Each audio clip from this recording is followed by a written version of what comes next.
ರೀ ಕೆಮ್ಮು ಜಾಸ್ತಿ ಆಗ್ತದೆ. Hello everyone, welcome to my YouTube channel.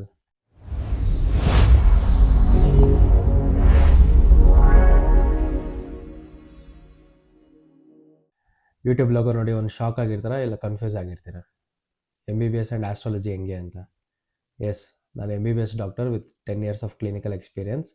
ಹಾಬಿಗೋಸ್ಕರ astrology, vastu and numerology ಕಲ್ತಿದ್ದೀನಿ.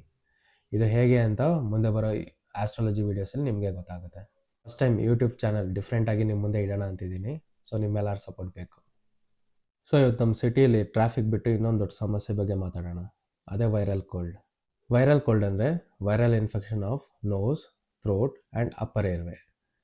ಇದು ಹೇಗೆ ಸ್ಪ್ರೆಡ್ ಆಗುತ್ತೆ ಅಂದರೆ from cough, sneezing and close contact. But ಇದರಲ್ಲಿ ಒಂದು ಗುಡ್ ನ್ಯೂಸ್ ಇದೆ.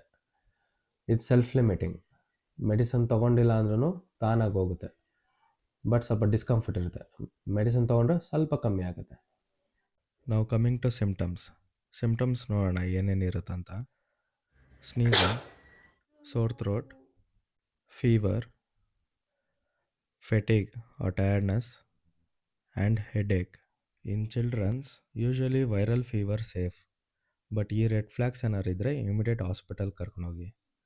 ಅದು ಯಾವುದಾದಂದರೆ ಫೀವರ್ ಏನಾದರೂ 3 ದಿವಸ ಮೇಲಿದ್ದರೆ, ಆಮೇಲೆ ಕಂಟಿನ್ಯೂಸ್ ಫೀವರ್, ಮೆಡಿಸಿನ್ ತೊಗೊಂಡ್ರು ಫೀವರ್ ಒಂದು 1 hour ಆದರೂ ಕಮ್ಮಿ ಆಗಿಲ್ಲ ಅಂದರೆ, ಆಮೇಲೆ ಚೆಸ್ಟ್ ರಿಟ್ರಾಕ್ಷನ್ಸ್ ಅಂದರೆ ಎದೆ ಸೆಳೆತ, ಆಮೇಲೆ ಮಗು ಏನಾದ್ರು ಸರಿಗೆ ತಿಂತಿಲ್ಲ ಅಂದರೆ, ಆರ್ ಸಿವಿಯರ್ ಇಯರ್ ಪೇನ್.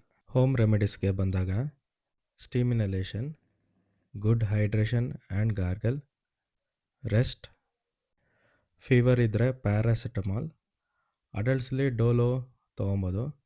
ಚಿಲ್ಡ್ರನ್ಸ್ಗೆ ಡಿಸ್ಕ್ರಿಪ್ಷನಲ್ಲಿ ಹಾಕ್ತೀನಿ ಡೋಸೇಜ್ ಯಾವುದಂತ.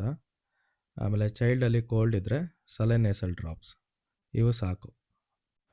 One more important topic, antibiotics ಬೇಕಾ? ಕೋಲ್ಡ್ ಆಗೋದು ಯಾವಾಗಲೂ ವೈರಸ್ಸಿಂದ. ಆ್ಯಂಟಿಬಯೋಟಿಕ್ಸ್ ಇರೋದು ಬ್ಯಾಕ್ಟೀರಿಯಾಗೆ ಮಾತ್ರ. ಪ್ಲೀಸ್ ನಿಮ್ಮಿಷ್ಟಕ್ಕೆ ಆ್ಯಂಟಿಬಯೋಟಿಕ್ಸ್ ಸ್ಟಾರ್ಟ್ ಮಾಡಿಬಿಡಿ, ಆರ್ ಡಾಕ್ಟರ್ಸ್ನ ಫೋರ್ಸ್ ಮಾಡಿಬಿಡಿ. ಆ್ಯಂಟಿಬಯೋಟಿಕ್ಸ್ ತೊಗೊಂಡ್ರೆ ನಮ್ಮ ಹೊಟ್ಟೆಯಲ್ಲಿರೋ ಒಳ್ಳೆ ಬ್ಯಾಕ್ಟೀರಿಯಾ ಸತ್ತು ನೂರಾರು ಕಾಯಿಲೆಗಳು ಶುರು ಆಗುತ್ತೆ. So please don't start on your own. Consult A good doctor. ಈ ಪುಡಿ ಡಾಕ್ಟ್ರನ್ನ ಮಾತ್ರ ಕನ್ಸಲ್ಟ್ ಮಾಡಿಬಿಡಿ. ಇಂಜೆಕ್ಷನ್ ತಗೊಂಡ್ರೆ ಬೇಗ ವಾಸಿ ಆಗಲ್ವಾ? ಈ ಇಂಜೆಕ್ಷನ್ಸ್ ಬಗ್ಗೆನೇ ಒಂದು ವಿಡಿಯೋ ಮಾಡಬೇಕಾಗುತ್ತೆ. ಅದೊಂದು ಮೂಢನಂಬಿಕೆ ಅಷ್ಟೇ. ಇಂಜೆಕ್ಷನ್ಸಿಂದ ಬೇಗ ಯಾವುದು ಕ್ಯೂರ್ ಆಗಲ್ಲ. ಸೊ ಇಂಜೆಕ್ಷನ್ಸ್ ಒಂದೊಂದು ಎಮರ್ಜೆನ್ಸಿ ಸಿಚುವೇಷನಲ್ಲಿ ಮಾತ್ರ ಹೆಲ್ಪ್ ಆಗುತ್ತೆ. ಇಂಜೆಕ್ಷನ್ಸಲ್ಲಿ ಏನು ಬರುತ್ತೋ ಅದು ಟ್ಯಾಬ್ಲೆಟ್ ಆಗಿನೂ ಬರುತ್ತೆ.